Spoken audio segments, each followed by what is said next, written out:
tamam mı?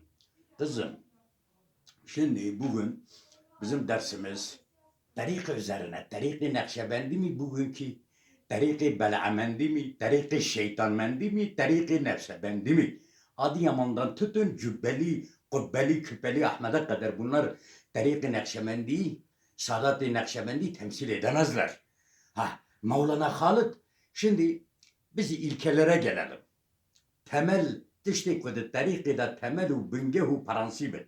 Der tariki Nakşibendi lazım ama çaresiz terk-i dünya, terk-i ukba, terk-i hesti, terk-i terk.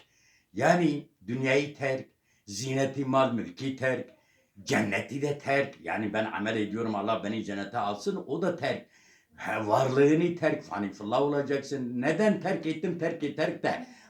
Şimdi bugün tam aksini şey etmiş. Bizim Mele Ali Zilan merhum dediği gibi ya da bizim Mele Süleyman'ı Diyarbakır'ın Hafiz Bini dediği gibi tariki belamendi peydivi neler dara hani malum mülku keyfu zevku hanuman hanu sara.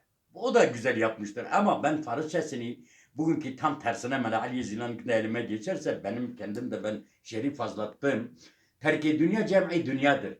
Cem'i zinettir. Cem'i nisadır. Cem'i araba, mal, mülk, binadır. Haşa ez Mevlana Halid. Ki zuamedin mel'anet. O şahi ma hesti her dem. Ma'ruf ez berqi lemah. Brüş gibi, yolda ışık gibi. Sen tekrar bitince tekrar onun sonunu getir, tamam. Tekrar arkasını devam ettirebilir misin? Kızım bunlar nefsebendi tarikatına, nefsinle bağlanmışlar.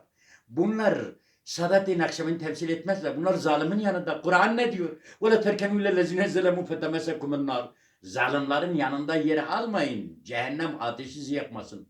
Ulan oğlum Kürt şeyhleri, Kürt hocaları, Türk hocaları, Türk şeyhleri, oğlum bak ilmi evlatlarım. Benim size bir baba nasihatim var. Ben şu anda 5 tane hocalarımı temsil ediyorum. Başta Saadettin Yükseli olmak üzere. Mala Muhammed Sadık'ı merhum. Selam Mele İbrahim Ağdat, Selam Mele Muhaddin Avli, Seyyid Abdurrahman Durrel ve Mele Muhaddin Halid. Bunlar hepsi de Bediüzzaman görmüşlerdi. Bediüzzaman'da ilim öğrenmişler. Hele Saadettin Yüksel. Oğlum, Nurcular, Profesörcüler, Ahmet Abdüzün şeysi İşaret-ül Azizi berbat ettiği gibi. Ulan Türk şeyh hocaları. Bak ben sizi Nubahari Haniye bile Mevlüt'ten çevirebiliyorum. Oğlum sizin Farsçasınız var mıdır?